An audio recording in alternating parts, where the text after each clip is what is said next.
first question for you is concerning the fact that reading your book, we have discovered that 10% of the population has to do with a very early traumatism, and they do not know that they have it. And can you tell us how one can understand if this traumatism is in his own life and how one can become free of that? Yes. Nearly 1 embryos in 10 were not alone in the womb early in pregnancy. Everyone knows that it's about 1 in 50, 1 in 100 births where there are several babies to come out. But the beginning of pregnancy looks quite different. And when one looks very precisely and very early with an ultrasound scan, one can see that there is more eggs that have built a nest and start to develop. And this is about 1 in 10. From the biological point of view, this is a natural process that very often the womb carries only 1 baby. The human uterus is not really made for carrying twins or triplets because the brain and the head is so big that it's a huge burden for all the muscles and the uterus to carry more than 1 baby. So very often it happens that 1 of the embryos die, or even 2 if it's triplets in the beginning. But this is only the biological point of view. The loss of a twin early in pregnancy is a natural process, but psychologically it is absolutely not just a natural process, but a very deep impact that leaves a lot of traces later on in life. Usually it is totally forgotten later. For the adult, he does not know that he was not alone in the womb, but the body usually does remember. And even very early in pregnancy, when the brain has not really started developing, there is something that is developed, and that's the ears, even before the eyes and the heartbeat starts. And the very first days of the development of the fetus, before the heart starts beating at the 21st, 22nd day of life, even there is already ears to hear whatsoever. There is no brain already to remember, but the body does remember. In fact,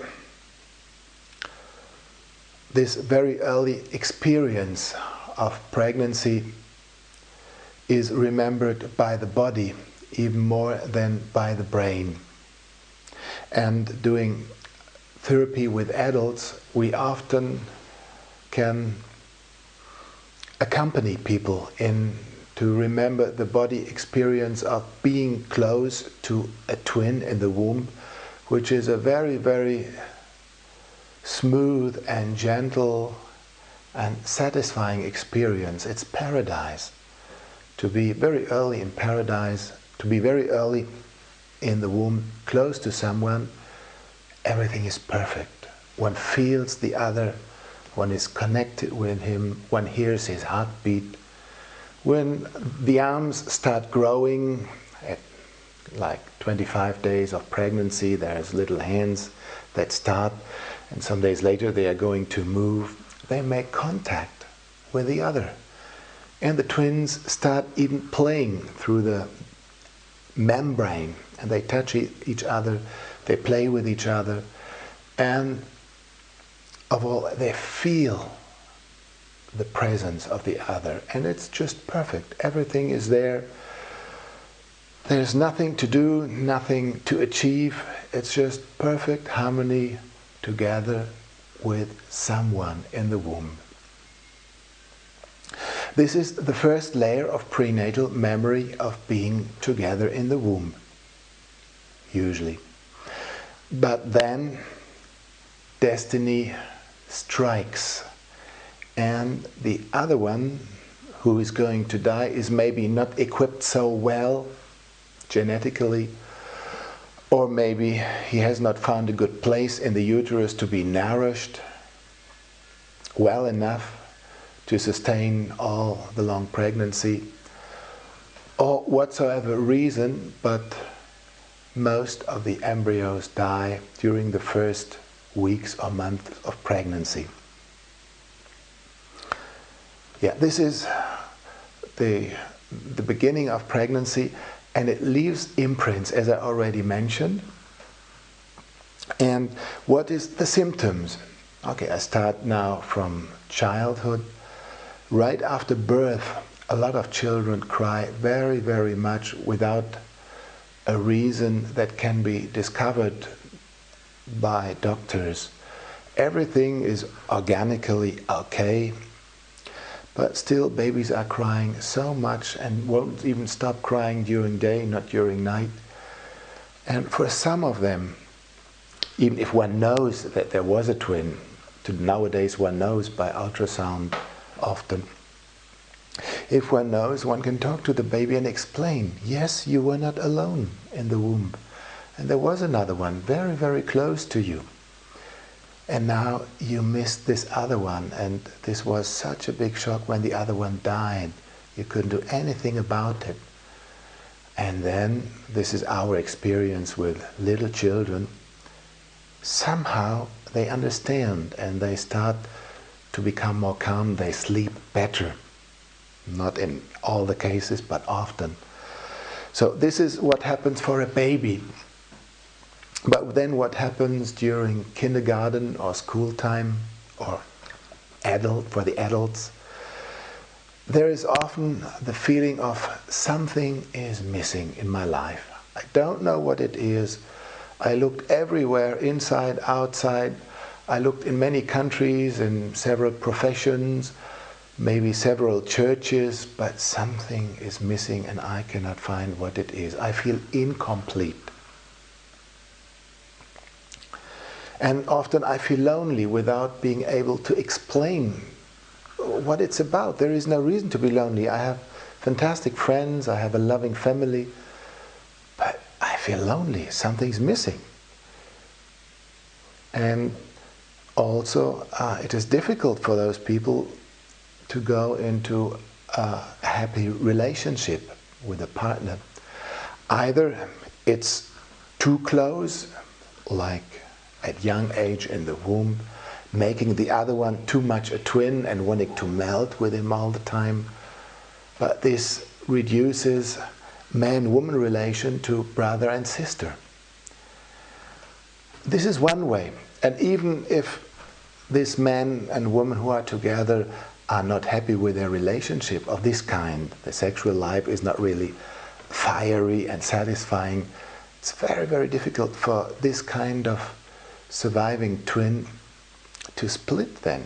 They are not happy together, but they cannot split because the other one is so often representing the twin.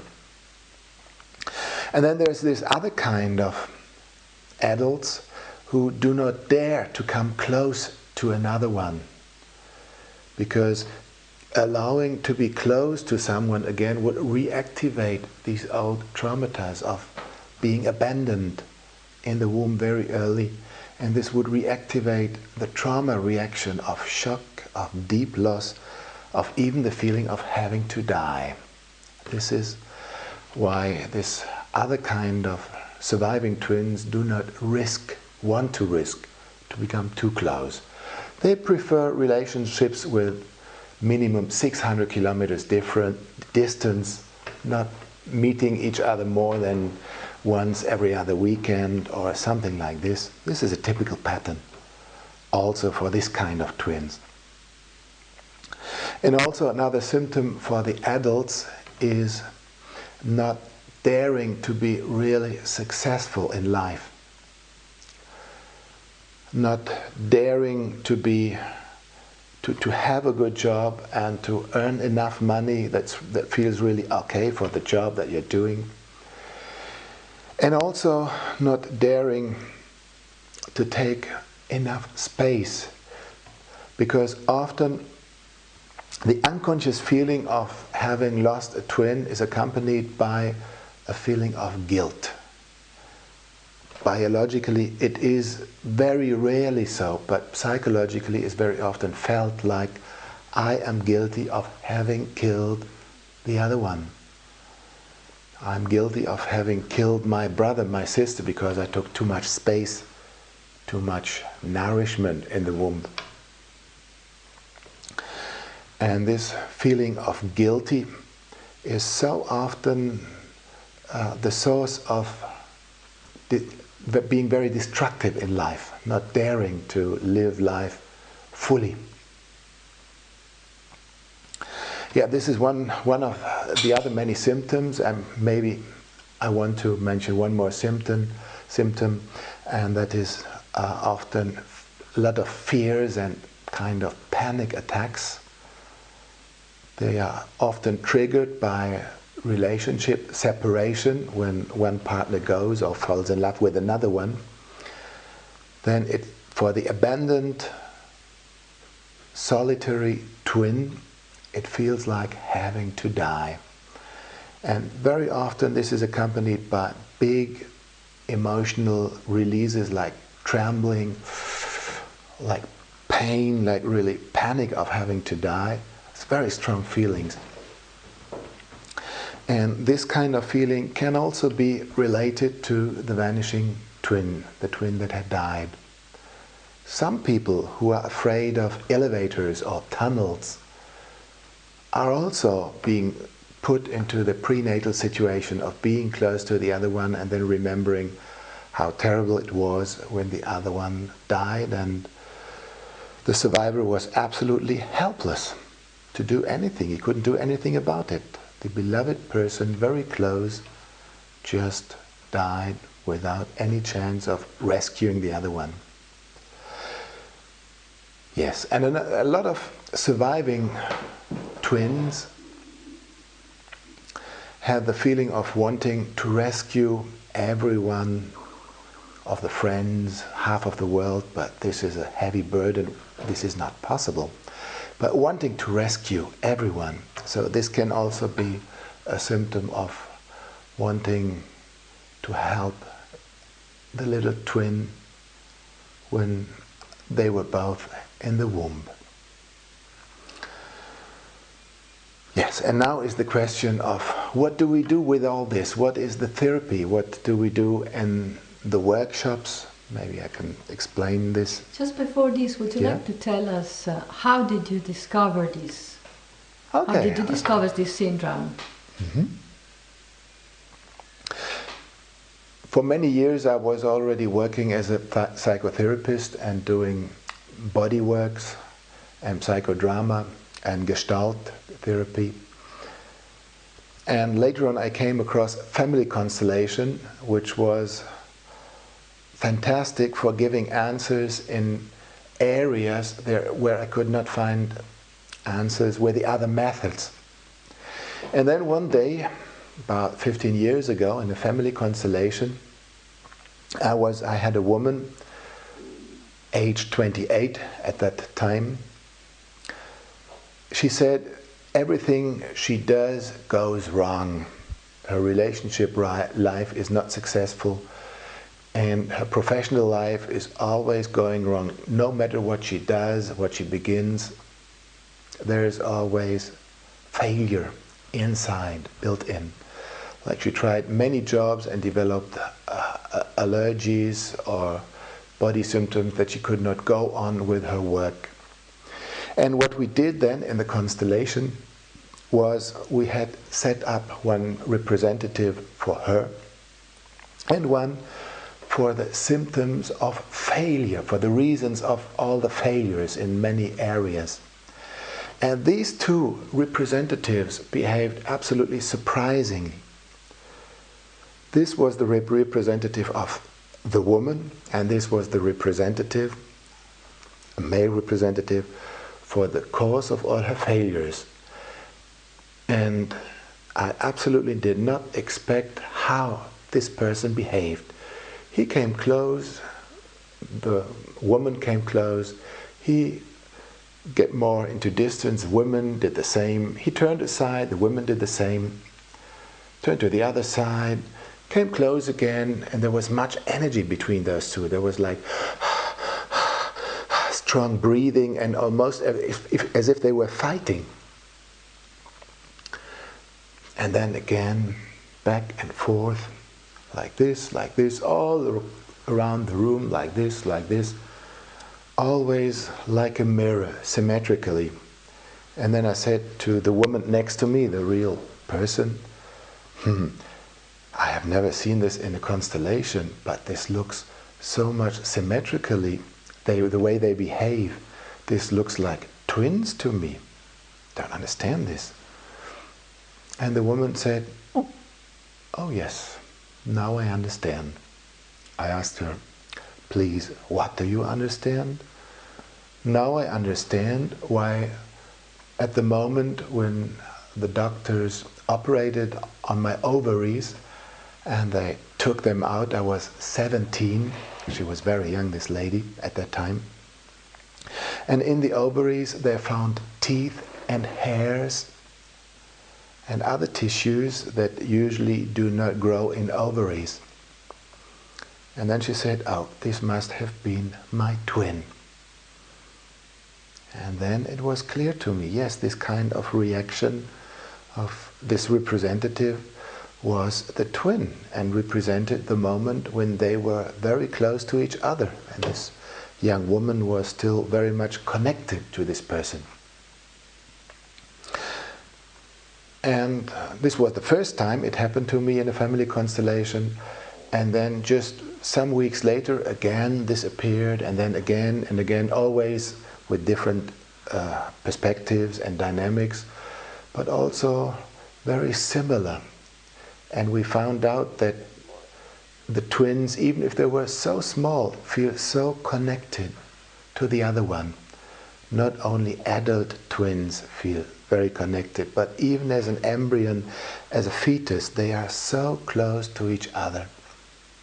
And this leaves traces if the other one dies. The research on adult twins is manifold, and there are so many cases described how close adult twins are and how much one twin suffers if the other one dies. This is a wound that will never heal. This is how it feels for adult twins very often. And in my work, they just followed the phenomenons. I did not have any idea of this must be twin or so. I just followed all the phenomenons that I discovered in the family constellation. And in this work, I found that even very little twins feel so connected to each other. And if the other one dies, it leaves the same traces.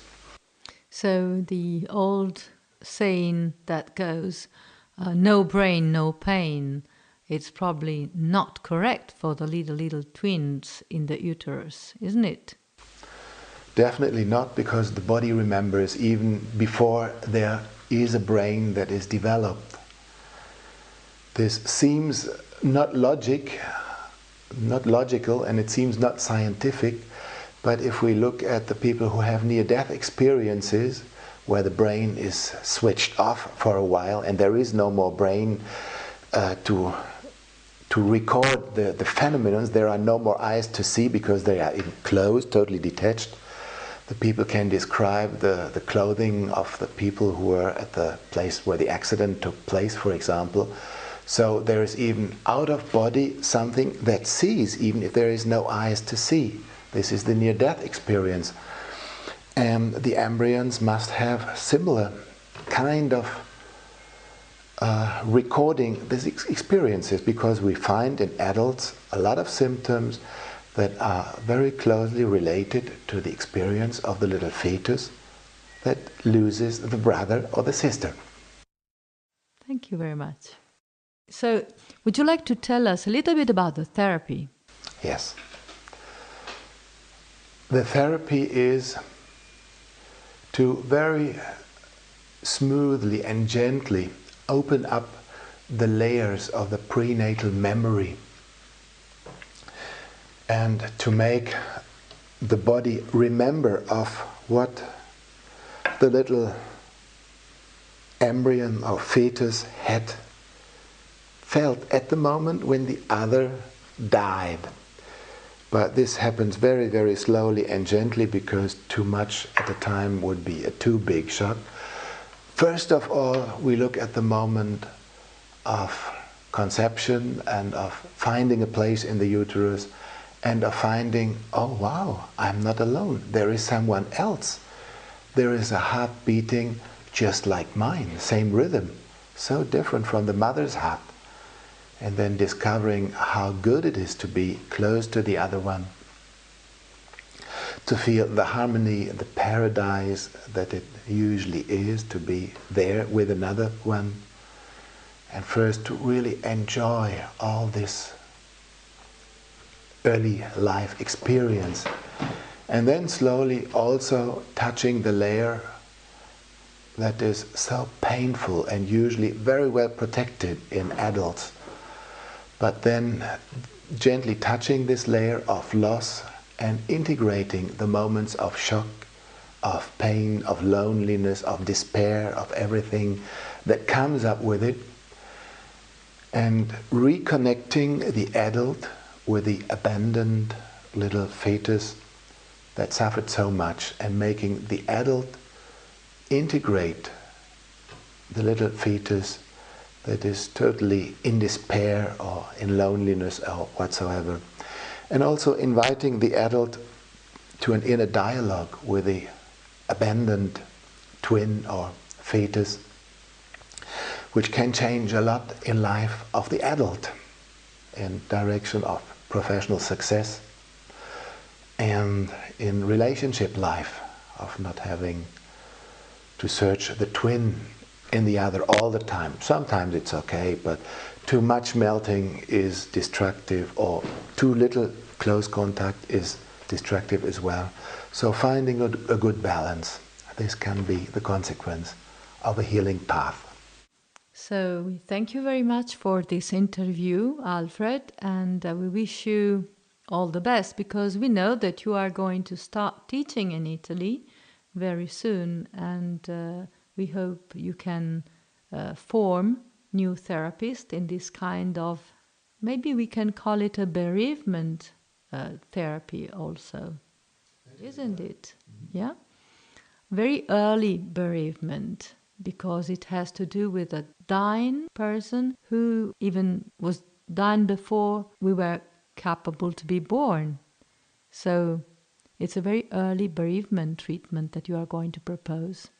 Yes, and it is not only an early bereavement treatment, it can also be for people who lost the twin later in pregnancy or during birth or even afterwards, because the symptoms are always the same. Of course, someone who loses the twin during birth suffers usually even more and is even more protected from all these feelings. But generally I can say the symptoms are the same. This is also the experience in our work, because we have people who come to us who lost the twin in all stages, even later as adult. So we know everything from much smaller than this size here up to adult age, and the symptoms are so much the same that this work can be done for all of them. Thank you very much, and good luck. Thank you.